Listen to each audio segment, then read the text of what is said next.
Hello बच्चों, स्वागत है आप सभी का आज की इस न्यू वीडियो में। तो बच्चों, इस वीडियो में हम गति के 3 समीकरणों का डेरिवेशन करेंगे। गति का जो पहला समीकरण होता है वो होता है v बराबर u प्लस ए टी। दूसरा सूत्र होता है s बराबर U T plus 1/2 A T square. तीसरा सूत्र होता है v स्क्वायर बराबर यू स्क्वायर प्लस 2as। यहाँ पर जो आपका u होता है उसे हम बोलते हैं प्रारंभिक वेग, जो v होता है आपका उसे बोलते हैं हम अंतिम वेग, a आपका त्वरण होता है, t आपका समय होता है और s आपकी दूरी होती है। ठीक है, तो सबसे पहले हम जो प्रथम सूत्र है v बराबर u प्लस ए टी, इस सूत्र का हम डेरिवेशन कर लेते हैं। तो इसके लिए हिंदी पढ़ लेते हैं। माना किसी पिंड का प्रारंभिक वेग स्मॉल u है, यानी जो कोई पिंड है वो स्मॉल u वेग से गति कर रहा है तथा t समय पश्चात उसका वेग v हो जाता है ना। तो पिंड पर लगने वाला जो त्वरण है वो स्मॉल a है। तो बच्चों, त्वरण जो होता है उसका सूत्र होता है वेग परिवर्तन बटे समय अंतराल। त्वरण का सूत्र होता है वेग परिवर्तन बटे समय अंतराल। जो त्वरण होता है उसे हम a से व्यक्त करते हैं, तो इसे हम लिखेंगे स्मॉल a। वेग परिवर्तन मतलब होता है अंतिम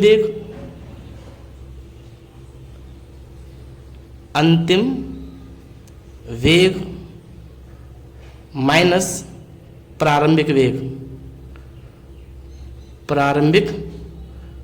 वेग बटे समय अंतराल यानी समय।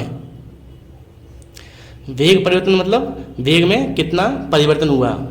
तो वेग परिवर्तन का जो सूत्र होता है उसे हम लिखते हैं अंतिम वेग माइनस प्रारंभिक वेग, अर्थात वेग में परिवर्तन निकालने के लिए हम अंतिम वेग में से प्रारंभिक वेग माइनस कर देंगे।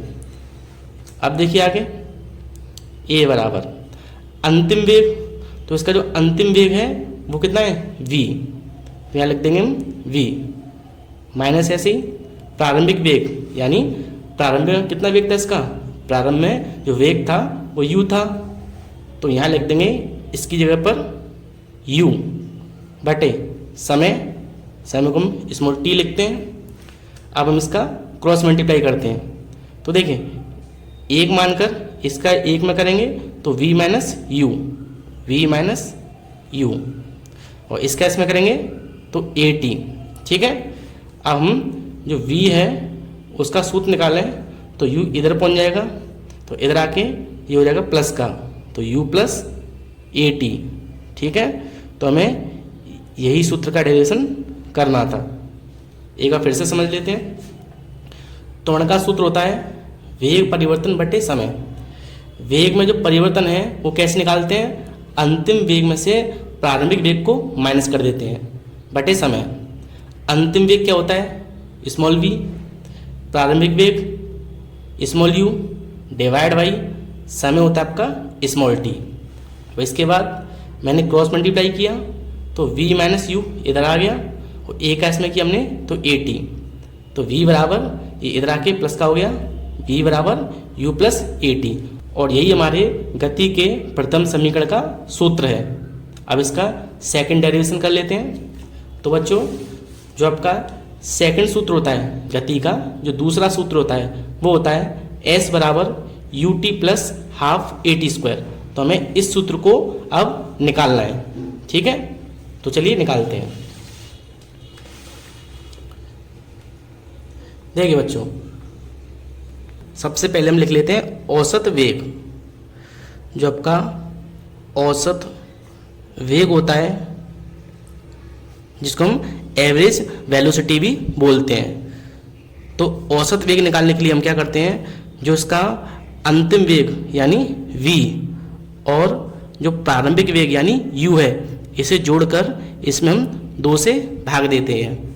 किसी का हमें औसत निकालना होता है तो हम उसके सभी वेगों को जोड़कर उसमें हम उतनी ही संख्या से भाग देते हैं। जैसे यहाँ पर हमारे 2 वेग हैं, एक अंतिम और एक प्रारंभिक, तो 2 वेग हैं तो 2 से भाग देंगे, 3 वेग होते तो 3 से, ठीक है। तो औसत वेग बराबर v प्लस यू अपॉन 2, इसको मान लेता हूँ मैं समीकरण नंबर 1, है ना। अब देखिए, अब हमें इसकी दूरी निकालनी है। क्या निकालनी? दूरी। दूरी का सूत्र होता है औसत वेग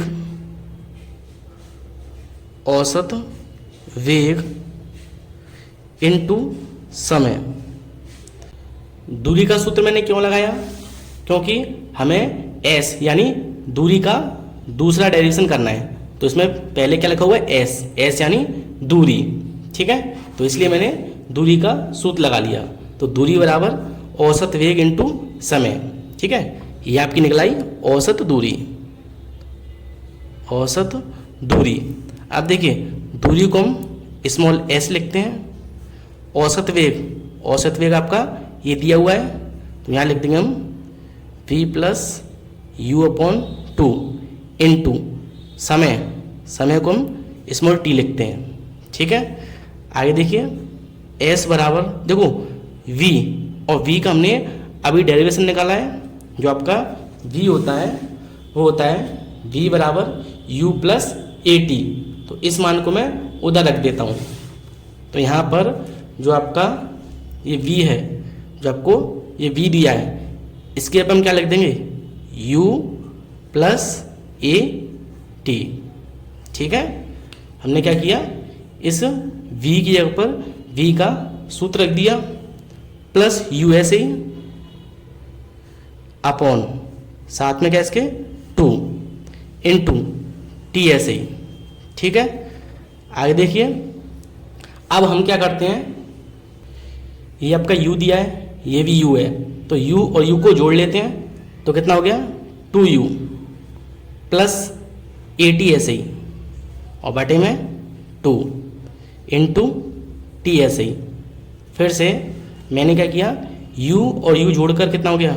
2u, at ऐसे ही अपॉन 2 ऐसे ही और t ऐसे ही। अब क्या करते हैं हम, जो आपका 2 दिया है उसको इसके साथ भी लिख लेते हैं और इसके साथ भी, यानी s बराबर 2u upon 2 plus at upon 2। मैंने क्या किया, इस 2 को इसके साथ भी लिख दिया और इसके साथ भी लिख दिया। यहाँ 2 से 2 कैंसिल, तो आपका बचा u plus a upon 2t। u बचा यहाँ पर, प्लस यहाँ पर at अपॉन 2 बचा, और बाहर आपका t। अब t का अंदर मल्टीप्लाई करेंगे तो आपका s बराबर आएगा, इसमें दिया ut प्लस इसके s में दिया तो 1/2 ऐसे ही, a ऐसे ही, और ये हो गया आपका t स्क्वायर। तो आपका s बराबर आ गया ut plus half at square, और यही आपके गति के दूसरे समीकरण का सूत्र है। तो अब हमें गति के तृतीय समीकरण का सूत्र निकालना है। गति का जो तृतीय समीकरण होता है उसका सूत्र होता है v स्क्वायर बराबर u स्क्वायर प्लस 2as। हमें इस सूत्र का डेरिवेशन करना है। तो देखिए, जो हमारा प्रथम कोटि का सूत्र होता है, जो आपकी गति का प्रथम समीकरण होता है वो होता है v बराबर u प्लस at, ठीक है। अब देखिए, हमें ये निकालना है v स्क्वायर, तो मैं इसका वर्ग कर दूं तो इससे निकल सकता है ना। तो मैं लिखूँ यहाँ पर दोनों तरफ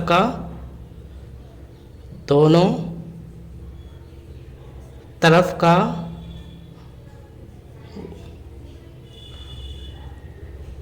वर्ग करने पर, दोनों तरफ का वर्ग करने पर, तो यहाँ इसका वर्ग करूँगा तो v स्क्वायर, इसका करूँगा तो u प्लस at का स्क्वायर, ठीक है। ये ऐसे ही। अब देखिए, ये बन गया a प्लस बी का होल स्क्वायर का सूत्र खोल लेते हैं। a स्क्वायर यानी u स्क्वायर, b के ऊपर है at तो at का स्क्वायर, 2ab 2u और at। अब देखिए, ये ऐसे ही, ये आपका a स्क्वायर t स्क्वायर हो जाएगा, और प्लस 2UAT। तो वी स्क्वायर बराबर यू स्क्वायर। यहाँ से देखिए हम ए कॉमन निकाल लेते हैं, ठीक है। तो यहाँ से हम ए कॉमन निकालते हैं और साथ में हम इसमें से जो है 2 कॉमन निकालते हैं। देखिए डेरिवेशन में 2a दिया हुआ है ना, तो यहाँ से मैं इन दोनों में से 2a कॉमन निकाल लेता हूँ। तो बचेगा क्या, यहाँ पर तो 2 है नहीं, तो यहाँ आपका 1/2 लिख देते हैं, ठीक है। a निकाल लिया तो बचा आपका AT स्क्वायर। देखिए इसका अगर मैं इसमें गुणा करूँ तो 2 से 2 कट आएगा, तो a स्क्वायर और t स्क्वायर वही संख्या आ जाएगी, है ना। तो यहाँ से मैंने जब 2a कॉमन निकाला तो a बचा, t स्क्वायर बचा और 2 नहीं है तो मैंने 1/2 लगा दिया। प्लस यहाँ से मैंने 2a निकाला, क्या बचा, u बचा और t।